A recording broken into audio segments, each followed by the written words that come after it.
America কিভাবে এত উন্নত হলো তা নিয়ে কথা বলি। এখন যখন বেশিরভাগ মানুষ ভাবে আমেরিকাকে কি এত উন্নত করেছে, তখন তারা সাধারণত মনে করে কঠোর পরিশ্রম, নিজেকে নিজের প্রচেষ্টায় গড়ে তোলা, অথবা কোনো এক ধরনের জন্মগত আমেরিকান সৃজনশীলতার কারণে হয়েছে। কিন্তু একটা ছোট্ট গোপন কথা আছে। আসলে ব্যাপারটা এগুলোর কোনোটা ছিল না। বাস্তবে এটি ছিল অনেক বেশি সাধারণ এবং কম গৌরবময় কিছু। আর আজকের ভিডিওতে আমরা সেটা নিয়েই কথা বলবো। কিন্তু ভিডিওতে ঢোকার আগে অ্যালগোরিদমের জন্য একটা লাইক দিয়ে দিও। এছাড়া শেষ পর্যন্ত সাথে থাকো, কারণ ভিডিওর শেষে আমাদের একটি বিশেষ ঘোষণা আছে। তাহলে চলো শুরু করা যাক। ১৭২০ সালে ইংরেজ বসতিদের একটি দল, যাদের পিলগ্রিম বলা হয়, আজকের ম্যাসাচুসেটস অঙ্গরাজ্যে এসে বসতি গড়ে তোলে এবং প্লাইমাউথ কলোনি প্রতিষ্ঠা করে। এই কলোনি পরবর্তীতে ম্যাসাচুসেটস রাজ্যে পরিণত হয়। এরা ছিল বেশ সাধারণ মানুষ। তারা রাজপরিবারের ছিল না, কিন্তু একেবারে দরিদ্রও ছিল না। তাদের নতুন ভূখণ্ডে আসার পেছনে তেমন কোনো বিশেষ কারণও ছিল না। শুধু ইংল্যান্ডে থাকা কিছু ব্যবসায়ীর আমন্ত্রণেই তারা এসেছিল। সেই ব্যবসায়ীরা নতুন ব্যবসা উদ্যোগ শুরু করতে চাইছিল। তুমি দেখো, বেশিরভাগ মানুষ আসলে বুঝতে পারে না যে প্রারম্ভিক ঔপনিবেশিক সময়টি মানব ইতিহাসের অন্যতম অর্থনৈতিকভাবে স্থিতিশীল সময় ছিল। এটি ছিল এমন এক সময় যখন ইউরোপ মধ্যযুগ থেকে বেরিয়ে এসে আধুনিক কালের শুরুতে প্রবেশ করছিল, যেখানে বাণিজ্য এবং ব্যবসা ক্রমেই গুরুত্বপূর্ণ হয়ে উঠছিল। পুরনো ব্যবস্থা আর কাজ করছিল না, আর ঝুঁকি নিতে রাজি যারা ছিল তাদের জন্য প্রচুর অর্থ উপার্জনের সুযোগ ছিল। যেসব ব্যবসায়ী পিলগ্রিমদের আমন্ত্রণ জানালো, তারা মূলত বলল, দেখো, তোমরা যদি নতুন ভূখণ্ডে যাও, আমরা তোমাদের বেঁচে থাকার মতো সরবরাহ দেব, যতদিন না তোমরা স্বাবলম্বী হতে পারো। এরপর থেকে তোমরা যা উৎপাদন করবে, নিজের খাওয়ার বাইরে সব আমাদের। তাহলে হ্যাঁ, তারা না খেয়ে ছিল না, কিন্তু তাদের হাতে টাকা পয়সাও তেমন ছিল না। তারা ছিল সাধারণ ইংরেজ মানুষ, ভালো জীবনের খোঁজে। প্রথম কয়েক বছর খুবই কঠিন ছিল। অনেকেই রোগে শোকে বা অনাহারে মারা যায়। কিন্তু ধীরে ধীরে তারা ছোট্ট একটা সমাজ গড়ে তুলতে এবং নিজেদের টিকিয়ে রাখতে সক্ষম হয়। কয়েক দশক পর এই কলোনি ধীরে ধীরে বেড়ে উঠে ও সমৃদ্ধ হয়। ওরা বাড়িঘর, খামার, ব্যবসা বানায়। রাস্তা, স্কুল, চার্চও ছিল। এমনকি তাদের নিজস্ব সরকারও ছিল। অনেক দিক থেকে এটি ছিল এক আদর্শ সম্প্রদায়। কিন্তু পিলগ্রিমদের পর যারা এলো, তারা এতটা আদর্শ ছিল না। তুমি দেখো, যখন প্লাইমাউথ কলোনি সমৃদ্ধ হতে শুরু করল, খবর ইংল্যান্ডে পৌঁছালো আর সবাই নজর দিল। শীঘ্রই রাজা চার্লস প্রথম ম্যাসাচুসেটস বে কোম্পানি নামক একটি কোম্পানিকে চার্টার দেন, যা তাদেরকে ওই অঞ্চলে কলোনি স্থাপনের অধিকার দেয়। রাজা আশা করেছিলেন এতে ইংল্যান্ডে আরও সম্পদ ও শক্তি আসবে, কিন্তু তিনি জানতেন না আসলে কি ঘটছে। ম্যাসাচুসেটস বে কোম্পানি চালানো লোকেরা শুধু মুনাফার জন্যই আগ্রহী ছিল। তারা নতুন বিশ্বের সম্ভাবনা দেখেছিল এবং সেটাকে কাজে লাগাতে চেয়েছিল। তারা লোক পাঠালো কলোনি চালানো এবং যত বেশি সম্ভব সম্পদ আহরণ করতে।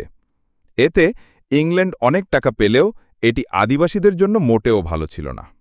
যখন উপনিবেশকারীরা অরণ্যের ভেতর বিস্তার ঘটাতে লাগল, তখন তারা স্থানীয় আদিবাসীদের ভূমি দখল করতে শুরু করল। কিন্তু উপনিবেশকারীদের এতে কিছু যায় আসেনি। তারা শুধু এগিয়ে চলল। ফলাফল অবশ্যম্ভাবী। উপনিবেশকারীদের সাথে স্থানীয় আদিবাসীদের সংঘর্ষ হল এবং শীঘ্রই যুদ্ধ শুরু হল। উপনিবেশকারীদের কাছে ভালো অস্ত্র এবং বেশি সম্পদ ছিল, তাই তারা জিতল এবং আদিবাসীদের তাদের জমি থেকে তাড়িয়ে দিল। পরবর্তী কয়েক দশকে এই ঘটনা বারবার ঘটল। উপনিবেশ যত বাড়তে লাগল, ইংল্যান্ডের সম্পদও তত বাড়তে লাগল, কিন্তু এর মূল্য ভীষণই বেশি ছিল। এবং এখান থেকেই আমরা বর্তমানের দিকে আসি। আজ যুক্তরাষ্ট্র বিশ্বের অন্যতম শক্তিশালী ও সমৃদ্ধ দেশ, কিন্তু এটি সবসময় এমন ছিল না।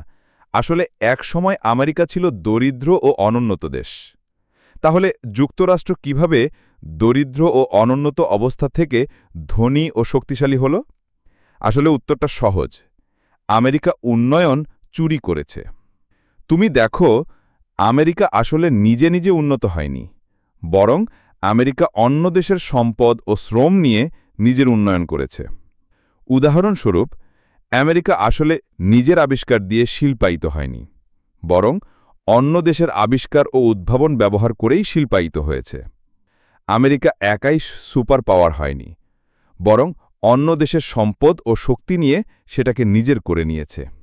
শুনে মনে হয় ষড়যন্ত্রের মতো, কিন্তু এটা আসলে ইতিহাস। প্রকৃতপক্ষে প্রতিটি শক্তিশালী দেশই এভাবেই শক্তিশালী হয়েছে। ব্রিটেন তার উপনিবেশের সম্পদ নিয়ে বিশ্বের প্রথম আধুনিক শক্তি হল। তারপর জার্মানি তাদের উপনিবেশের সম্পদ নিয়ে ইউরোপে বড় শক্তি হল। জাপান তাদের উপনিবেশের সম্পদ নিয়ে এশিয়ার অর্থনৈতিক শক্তি হল। সোভিয়েত ইউনিয়ন পূর্ব ইউরোপের সম্পদ নিয়ে ঠান্ডা যুদ্ধের সময় সুপার পাওয়ার হল। শুধু পার্থক্য হল আমেরিকা এটা তুলনামূলক কম বিভীষিকারময় উপায় করেছে। অন্য দেশগুলো যেখানে যুদ্ধ আর রক্তপাত দিয়ে সাম্রাজ্য বানিয়েছে, আমেরিকা বানিয়েছে অর্থনীতি ও কূটনীতির মাধ্যমে। তাই আমেরিকাকে বলা হয় বিশ্বের সবচেয়ে বড় অর্থনৈতিক শক্তি। আর এই কারণেই আমেরিকা এতদিন অন্য দেশের সম্পদ লুটপাট করেও পার পেয়ে গেছে। উদাহরণস্বরূপ, আফ্রিকা থেকে তেমন কিছু নেয়নি, কারণ আফ্রিকা দুর্বল ও দরিদ্র। কিন্তু লাতিন আমেরিকা থেকে প্রচুর নিয়েছে, কারণ লাতিন আমেরিকা ধনী ও সম্ভাবনাময় ছিল। আসলে এতটাই লুটপাট করেছে যে অনেকে বলে আমেরিকা আসলে লাতিন আমেরিকার উপর দাঁড়িয়ে তৈরি হয়েছে। আজ যুক্তরাষ্ট্র পশ্চিম গোলার্ধের সবচেয়ে শক্তিশালী দেশ।